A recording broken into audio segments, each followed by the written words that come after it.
This is a CBS News Special Report. I'm Norah O'Donnell in Washington. President Biden is about to mark the 100th anniversary of the Tulsa Race Massacre, one of the deadliest in this country's history.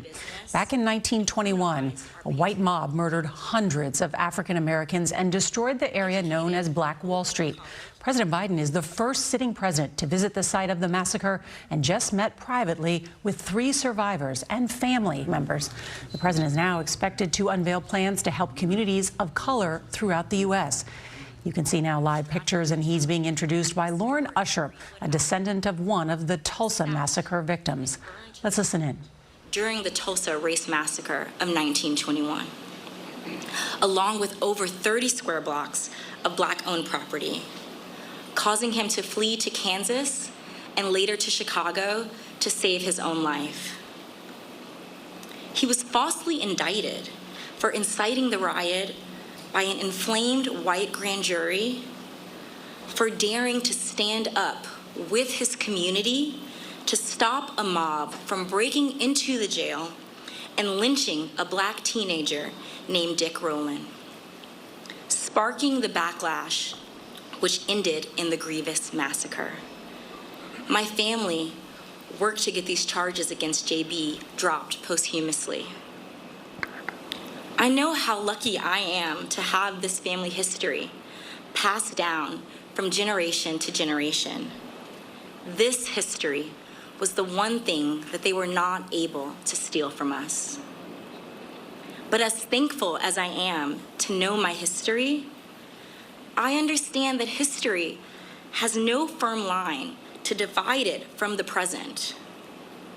Just as there are survivors still with us today from this tragic event, the mentality of the mob to declare that there would never again be another Black Wall Street in Tulsa, that mentality also still survives in many institutions and unfortunately in many people's hearts.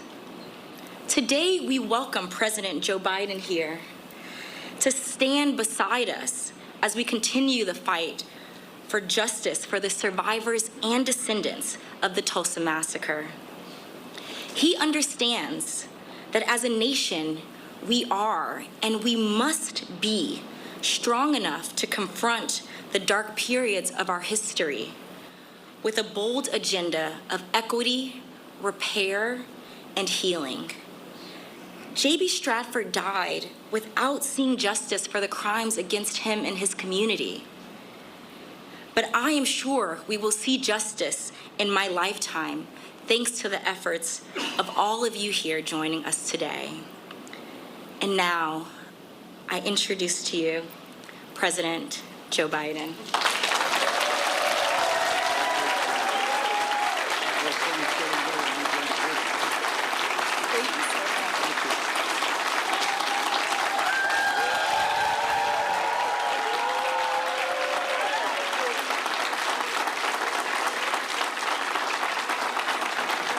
Well, thank you. Please, if you have a seat, sit down. And I got to make one check.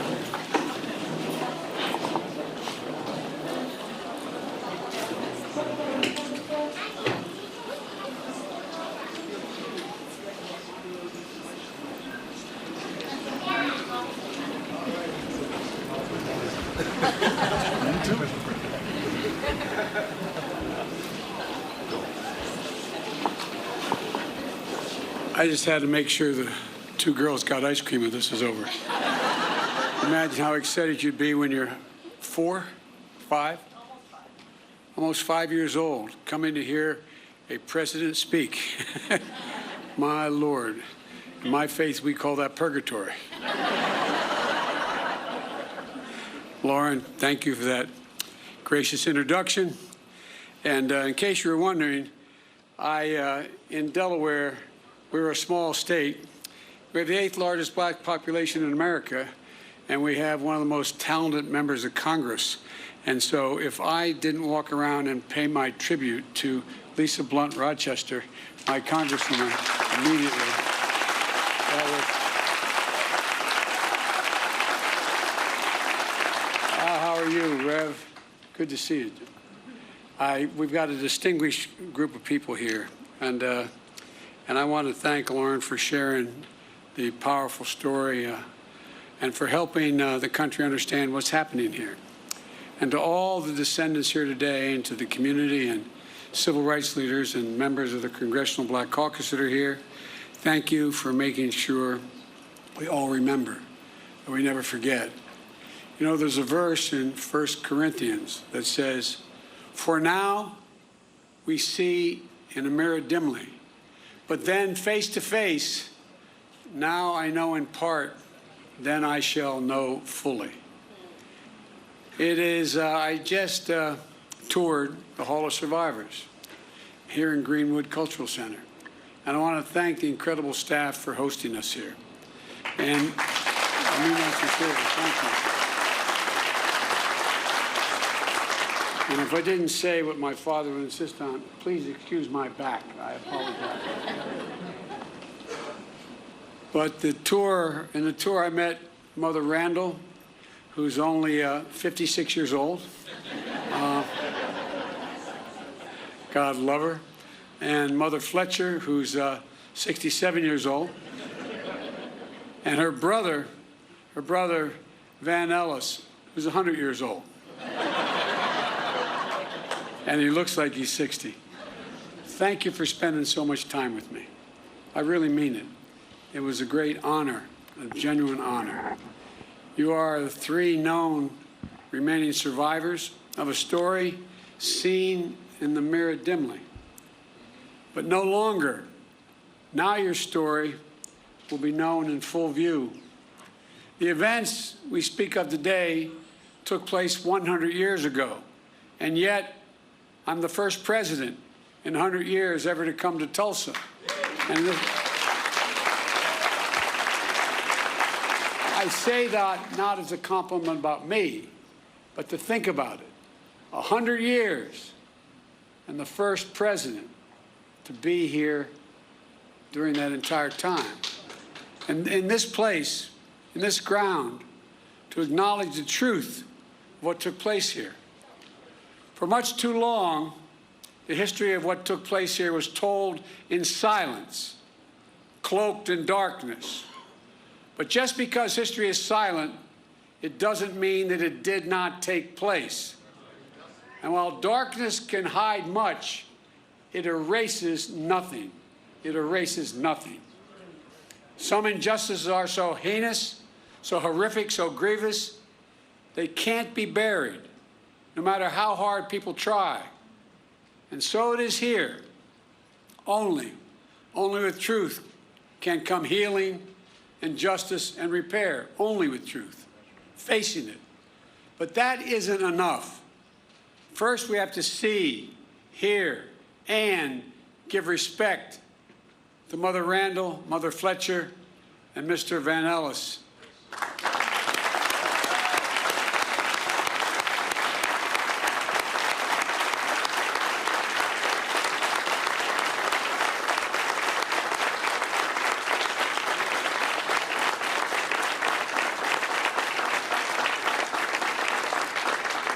And to all those lost so many years ago, to all the descendants of those who suffered, to this community, that's why we're here, to shine a light, to make sure America knows the story in full. May 1921, formerly enslaved black people and their descendants are here in Tulsa, a boomtown of oil and opportunity and a new frontier. On the north side, across the rail tracks that divided the city already segregated by law, they built something of their own, worthy of their talent and their ambition. Greenwood, a community, a way of life. Black doctors and lawyers, pastors, teachers, running hospitals, law practices, libraries, churches, schools. Black veterans, like the man I had the privilege of giving a command coin to, who fought, volunteered and fought and came home and still face such prejudice.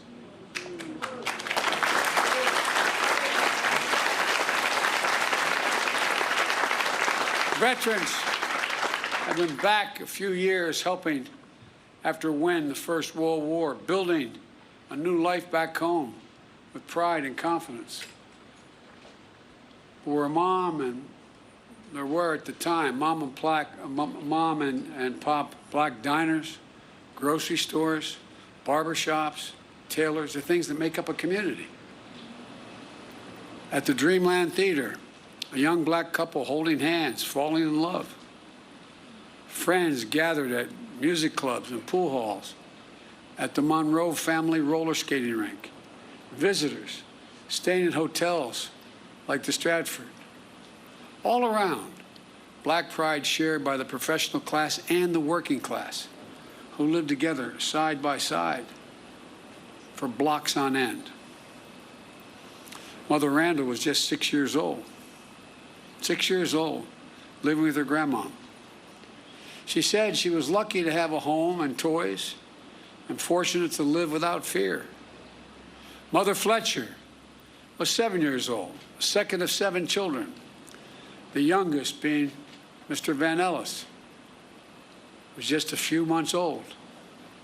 The children, former sharecroppers, when they went to bed at night in Greenwood, Mother Fletcher says they fell asleep rich in terms of the wealth, not real wealth, but a different wealth, a wealth in culture and community and heritage. But one night changed everything. Everything changed. While Greenwood was a community to itself, it was not separated from the outside. It wasn't everyone, but there was enough hate, resentment, and vengeance in the community. Enough people who believed that America does not belong to everyone and not everyone is created equal. Native Americans, Asian Americans, Hispanic Americans, Black Americans, a belief enforced by law, by badge, by hood, and by noose that speaks to that lit the fuse. It lit it by the spark that it provided. A fuse of fury was an innocent interaction that turned into a terrible, terrible headline allegation of a black male teenager attacking a white female teenager. A white mob of 1,000 gathered around the courthouse where the black teenager is being held. Ready to do as still occurred, lynch that young man that night. But 75 black men, including black veterans, arrived to stand guard. Words were exchanged, then a scuffle, then a shots fired. Hell was unleashed. Literal hell was unleashed. Through the night and into the morning, the mob terrorized Greenwood, torches and guns, shooting at will. A mob tied a black man by the waist to the back of their truck with his head banging along the pavement as they drove off. A murdered black family draped over the fence of their home outside. An elderly couple knelt by their bed praying to God with their heart and their soul when they were shot in the back of their heads. Private planes dropping explosives. The first and only domestic aerial assault of its kind on an American city, here in Tulsa. 8 of Greenwood's nearly 24 churches burned like Mount Zion across the street at Vernon AME. Mother Randall said it was like a war. Mother Fletcher says all these years later, she still sees black bodies around. The Greenwood newspaper publisher, A.J. Smitherman, penned a poem of what he heard and felt that night. And here's the poem. He said, kill them, burn them, set the pace, teach them how to keep their place. Reign of murder, theft, and plunder was the order of the night. That's what he remembers in the poem that he wrote. 100 years ago, at this hour, on this first day of June, Smoke darkened the Tulsa sky, rising from 35 blocks of Greenwood that were left in ash and ember, raised in rubble. Less than 24 hours, 1,100 black homes and businesses were lost. Insurance companies, they had insurance, many of them, rejected claims of damage. 10,000 people were left destitute and homeless, placed in internment camps. As I was told today, they were told, don't you mention you were ever in a camp, or we'll come and get you. That's what survivors told me. Yet no arrests of the mob were made, none. No proper accounting of the dead. The death toll records by local officials said there were 36 people. That's all, 36 people. Based on studies, records, and accounts, the likely number is much more in the multiple of hundreds. Untold bodies dumped into mass graves. Families who at a time waited for hours and days to know the fate of their loved ones are now descendants who have gone 100 years without closure. But you know, as we speak, the process of exhuming the unmarked graves has started. And at this moment, I'd like to pause for a moment of silence for the fathers, the mothers, the sisters, sons and daughters, friends of God and Greenwood. They deserve the dignity and they deserve our respect. May their souls rest in peace.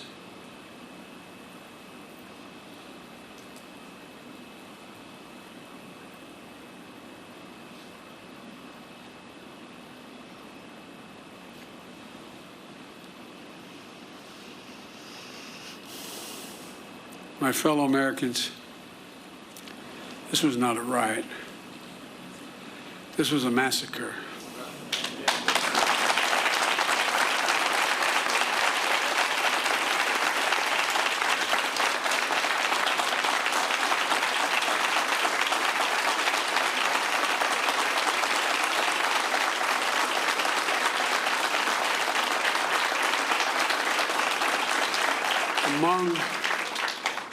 Among the worst in our history, but not the only one. And for too long, forgotten by our history. As soon as it happened, there was a clear effort to erase it from our memory, our collective memories, from the news and everyday conversations. For a long time, schools in Tulsa didn't even teach it, let alone schools elsewhere.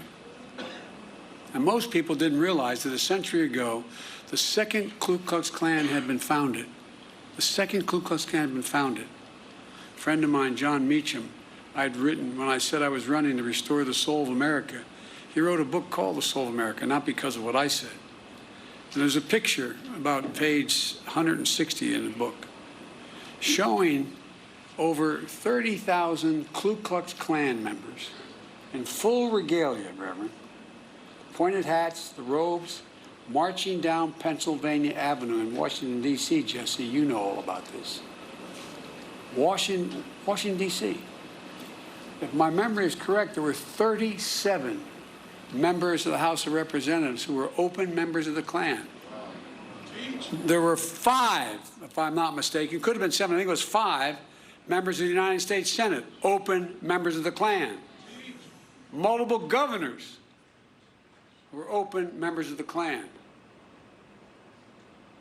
Most people didn't realize that a century ago, the Klan was founded just 6 years before the horrific destruction here in Tulsa. And one of the reasons why it was founded was because of guys like me who are Catholic. It wasn't about African Americans then. It was about making sure that all those Polish and Irish and Italian and Eastern European Catholics who came to the United States after World War I would not pollute Christianity. The flames from those burning crosses torched every region of the country. Millions of white Americans belonged to the Klan, and they weren't even embarrassed by it. They were proud of it. And that hate became embedded systematically and systemically in our laws and our culture. We do ourselves no favors by pretending none of this ever happened, or it doesn't impact us today, because it does still impact us today. We can't just choose to learn what we want to know and not what we should know.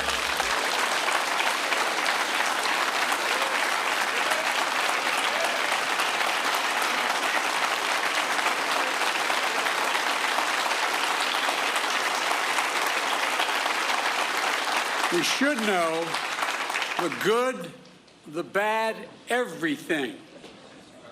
That's what great nations do. They come to terms with their dark sides. And we're a great nation. The only way to build a common ground is to truly repair and to rebuild.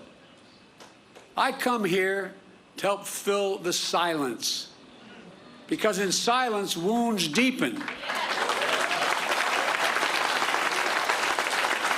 And only, as painful as it is, only in remembrance do wounds heal. We just have to choose to remember. We memorialize what happened here in Tulsa, so it can't be erased. We know here, in this hallowed place, we simply can't bury pain and trauma forever. And at some point, there'll be a reckoning, an inflection point, like we're facing right now as a nation. What many people hadn't seen before, or simply refused to see, cannot be ignored any longer. You see it in so many places. And there's greater recognition that for too long, we've allowed a narrowed, cramped view of the promise of this nation to fester. The view that America is a zero-sum game, where there's only one winner. If you succeed, I fail. If you get ahead, I fall behind.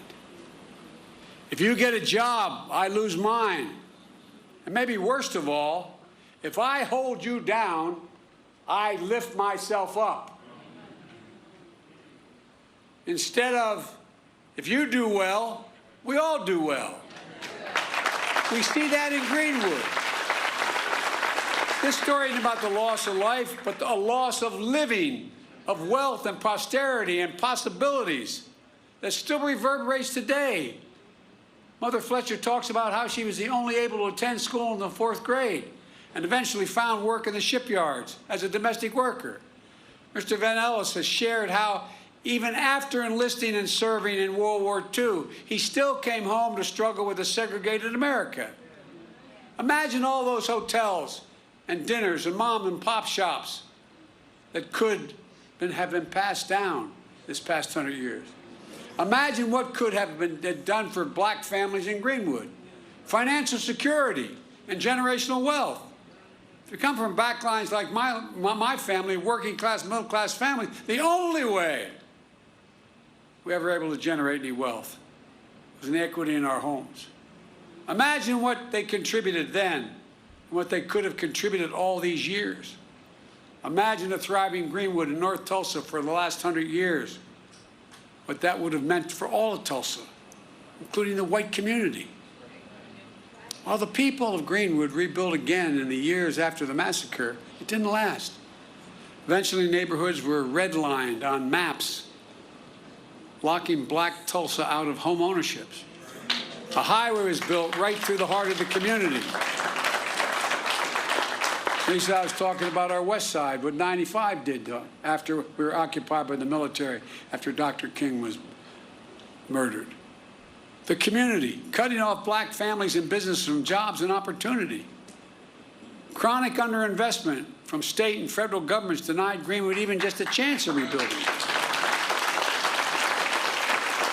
We must find the courage to change the things we know we can change. That's what Vice President Harris and I are focused on, along with our entire administration, including our Housing and Urban Development Secretary, Marcia Fudge, who's here today.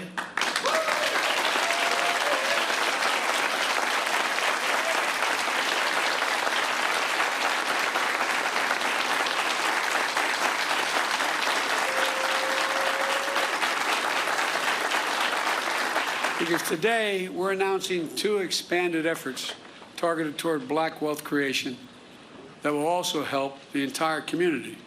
The first is my administration has launched an aggressive effort to combat racial discrimination in housing. That includes everything from redlining to the cruel fact that a home owned by a black family is too often appraised at a lower value than a similar home owned by a white family.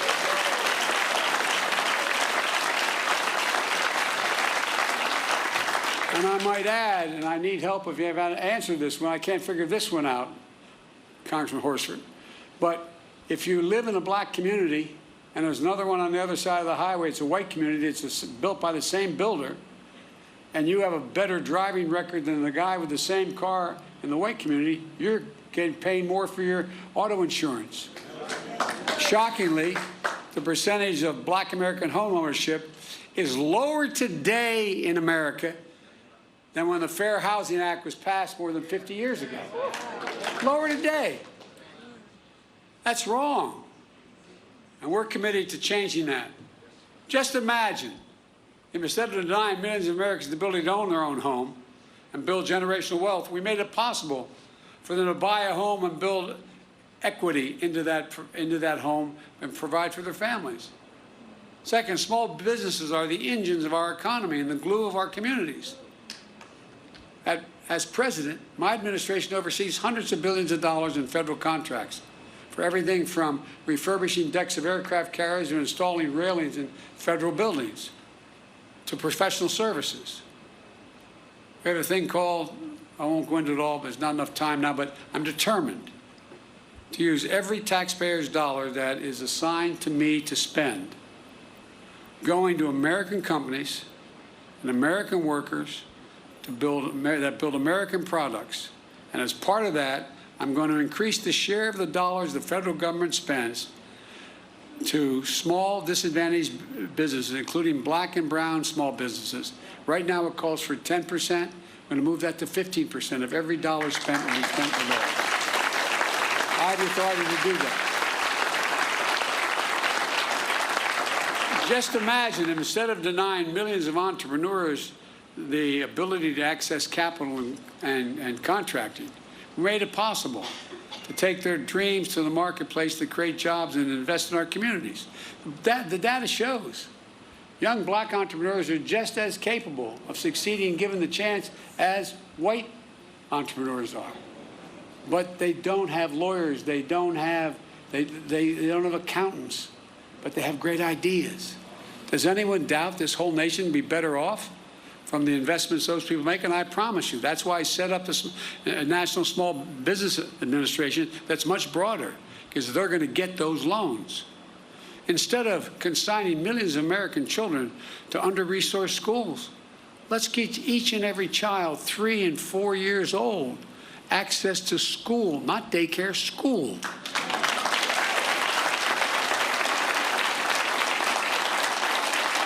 In the last 10 years, studies have been done by all the great universities. It shows that it increased by 56% the possibility of a child, no matter what background they come from, no matter what. If they start school at 3 years old, they have a 56% chance of going all through all 12 years without any trouble and being able to do well. And a chance to learn and grow and thrive in a school and throughout their lives. And let's unlock more than an incredible creativity and innovation that will come from the nation's historically black colleges and universities.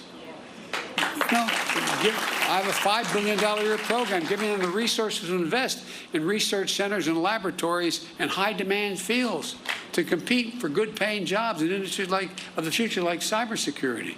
The reason why they don't, their students are equally able to learn as well and get the good paying job that start at 90 and 100,000 bucks, but they don't have the money to provide and build those laboratories. So guess what? They're going to get the money to build those laboratories. So instead of just talking about infrastructure, let's get about the business of actually rebuilding roads and highways, filling the sidewalks and cracks, installing streetlights and high-speed internet, creating space to live and work and play safely. Let's ensure access to health care, clean water, clean air, nearby grocery stores, stocked with fresh vegetables and food that in fact deal with. I mean, these are all things we can do. Does anyone doubt this whole nation will be better off with these investments? The rich will be just as well off, the middle class will do better, and everybody will do better. It's about good paying jobs, financial stability, and being able to build some generational wealth. It's about economic growth for our country and outcompeting the rest of the world, which is now outcompeting us. But just as fundamental as any of these investments I've discussed is maybe the most fundamental: the right to vote. The right to vote.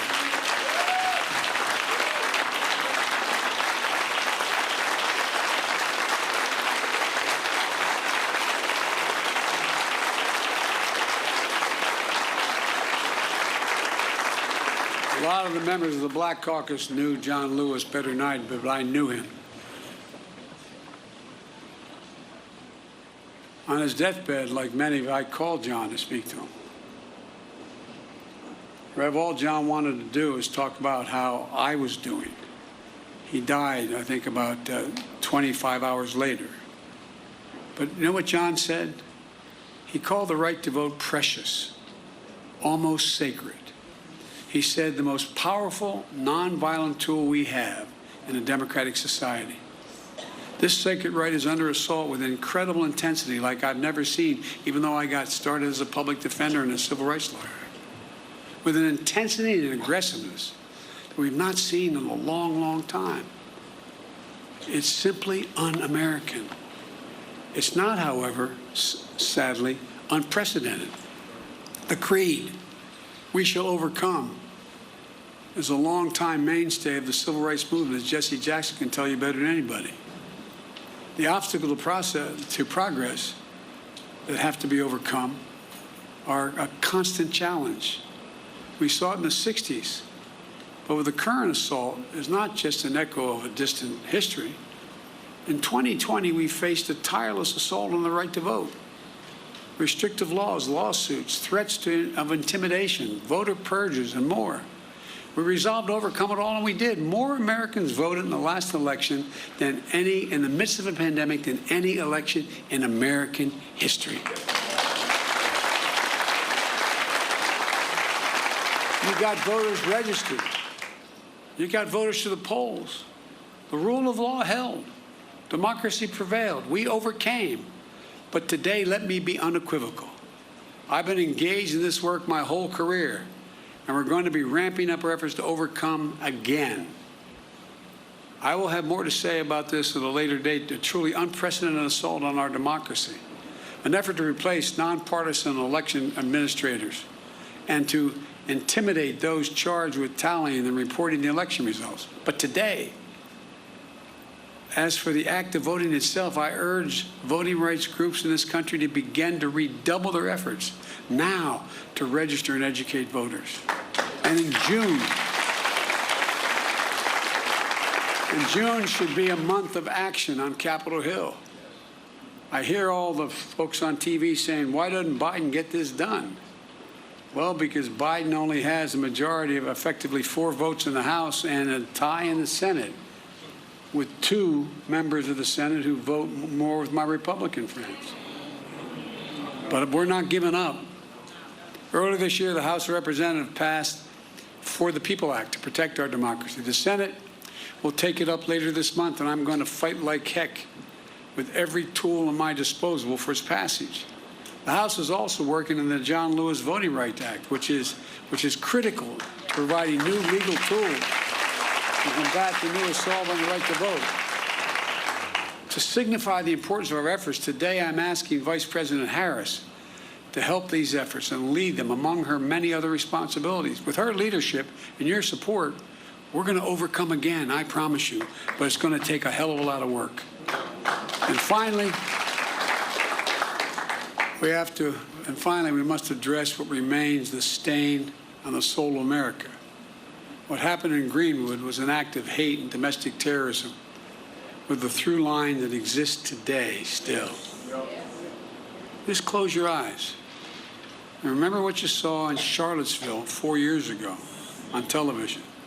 Neo-Nazis, white supremacists, the KKK coming out of those fields at night, Virginia, with lighted torches, the veins bulging on their, as they were screaming. Remember, just close your eyes and picture what it was. Well, Mother Fletcher said when she saw the insurrection at the Capitol on January the 9th, it broke her heart. A mob of violent white extremists, thugs, said reminded her of what happened here in Greenwood 100 years ago. Look around at the various hate crimes against Asian Americans and Jewish Americans. Hate that never goes away. Hate only hides. Jesse, I think I mentioned this to you. I thought after you guys pushed through with Dr. King, the Voting Rights Act and the Civil Rights Act, I thought we were moved. What I didn't realize, I thought we had made enormous progress, and I was so proud to be a little part of it. But you know what, Rev? I didn't realize hate's never defeated. It only hides. It hides. And given a little bit of oxygen, just a little bit of oxygen by its leaders, it comes out of there from under the rock like it was happening again, as if it never went away. And so, folks, we must not give hate a safe harbor. As I said in my address at the joint session of Congress, according to the intelligence community, terrorism from white supremacy is the most lethal threat to the homeland today. Not ISIS, not Al-Qaeda, white supremacists. That's not me. That's the intelligence community under both Trump and under my administration. 2 weeks ago, I signed into law the COVID-19 Hate Crimes Act, which the House had passed, and the Senate. My administration will soon lay out our broader strategy to counter domestic terrorism and the violence driven by the most heinous hate crimes and other forms of bigotry. But I'm going to close where I started. To Mother Randall, Mother Fletcher, Mr. Van Ellis, to the descendants, and to all survivors, thank you. Thank you for giving me the honor of being able to spend some time with you earlier today. Thank you for your courage. Thank you for your commitment. And thank your children and your grandchildren and your uncle and your nieces and your nephews. To see and learn from you is a gift, a genuine gift. Dr. John Hope Franklin, one of America's greatest historians, Tulsa's proud son, whose father was a Greenwood survivor, said, and I quote, "Whatever you do, it must be done in the spirit of goodwill and mutual respect and even love. How else can we overcome the past and be worthy of our forebears and face the future with confidence and with hope?"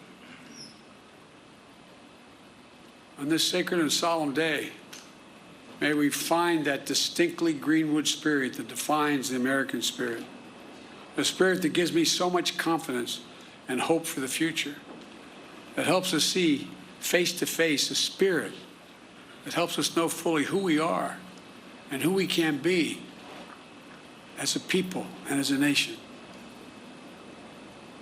I've never been more optimistic about the future than I am today. I mean that. The reason is because of this new generation of young people. They're the best educated. They're the least prejudiced. They're the most open generation in American history. And although I have no scientific basis for what I'm about to say, but those of you who are over 50, how often did you ever see How often did you ever see advertisements on television with black and white couples? Not a joke. I challenge you, find today, when you turn on the stations, sit on one station for 2 hours, and I don't know how many commercials you'll see, lay 8 to 5. 2 to 3 out of 5 have mixed-race couples in them. That's not by accident. They're selling soap, man. Not a joke. Remember old Pat Caddell used to say, you want to know what's happening in American culture? Watch advertising. Because they want to sell what they have. We have hope. And folks like you, honey, I really mean it. We have hope, but we've got to give them support. We have got to give them the backbone to do what we know has to be done. Because I doubt whether any of you would be here if you didn't care deeply about this. You're sure the devil didn't come to hear me speak. But I really mean it. I really mean it. Let's not give up, man. Let's not give up. As the old saying goes, hope springs eternal. I know we've talked a lot about famous people, but my colleagues in the Senate used to always kid me because I was always quoting Irish poets. They think I did it because I'm Irish. They think I did it because, as we Irish, we have a little chip on our shoulder, a little bit sometimes. That's not why I did it. I did it because they're the best poets in the world. You can smile. It's okay. It's true.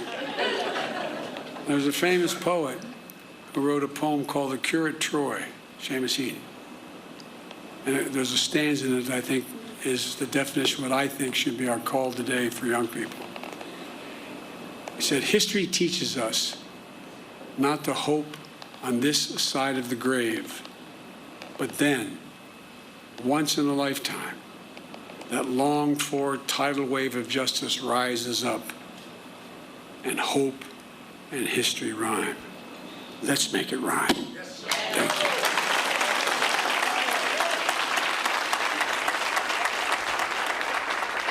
And there you have President Biden, the first president in American history in 100 years to visit Greenwood, the site of that massacre more than 100 years ago. The president saying that some injustices are so grievous they cannot be buried. And the president also unveiling new initiatives to close the wealth gap. Let's bring in CBS's Omar Villafranca. He has been covering events honoring the victims of the riot, and he joins us now from Tulsa. And the president has been there for most of the afternoon, including meeting with those 3 survivors, all of whom are over the age of 100 years old. You're absolutely right, Nora. And there's a somber tone here because a lot of the people here feel that there has not been justice in over 100 years. Keep in mind, more than 300 people were killed. No one was criminally charged. Hundreds of homes and businesses burned to the ground. And you heard the president say insurance didn't pay out, so there was no chance at rebuilding. I used to live here. This is a very religious town. People go to church on Sunday, they go to church on Wednesday, and I've had numerous people kind of hint that in such a religious town, what happened here in Greenwood was a sin that has never been atoned for, and they're hoping today is hopefully a start. Wow, Omar Villafranca, thank you. Also want to bring in Karlos Hill. Is a professor at the University of Oklahoma, also a board member for the Tulsa Race Massacre Centennial Commission. And Professor Hill, I'm so glad you're here. You heard President Biden say just because history is silent, it doesn't mean it did not take place. What happened was effectively wiped from our history books until many people like yourself and other scholars began to write books about this. And we're still unearthing the history, correct? Absolutely, we are. And Nora, I want to thank you so much for having me on. It was quite an experience to watch President Biden talk to validate the experiences, the vantage point of victim survivors and descendants, because for 100 years, their stories have been disregarded, their stories have been ignored, but he validated them. And so I am filled with so much joy, so much hope that we can, 100 years later, get justice for victim survivors and their descendants. I hear what you're saying. I mean, Harvard did a study that said the financial losses were between $50 and $100 million in today's dollars. Of course, the personal loss that so many people faced, 10,000 people left destitute and homeless by this. But the president today not talking about reparations, but first talking about other ways that he can address what he called the wealth gap that still exists. Absolutely. I mean, the reason why his visit is so very important is for 100 years, the story of the race massacre was actively suppressed.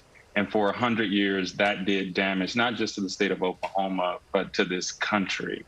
And so with President Biden coming to Tulsa today, being in the Greenwood district today, he is joining this growing chorus, this national and international chorus of witnesses calling for the state of Oklahoma, calling for the city of Tulsa to do what they should have done 100 years ago, and that is provide restitution for living survivors and a historic reparations program for the community. And from my vantage point, nothing less is acceptable. And so the president stopped short of saying the word reparations, but he made the case, let's be clear, he made the case for reparations. I will never forget that President Biden said this was no race riot, this was a massacre. He made the case for reparations without saying the word reparations. And so I hope that what we see is the city of Tulsa and the state of Oklahoma do what they should have done 100 years ago and provide restitution to the living survivors and their descendants and create a historic reparations program for the community. Professor Hill, thank you so much for joining us as the president making that visit to Tulsa and also saying we must not give hate a safe harbor, drawing a connection between what happened in Greenwood, what happened in Charlottesville, Virginia, and in his words, what happened then with the assault on the Capitol on January 6th. Our coverage will continue on our streaming network, CBSN, your local news, and we'll have a full wrap-up tonight on the CBS Evening News. This has been a CBS News Special Report. I'm Norah O'Donnell, Washington. For news 24 hours a day, go to CBSNews.com.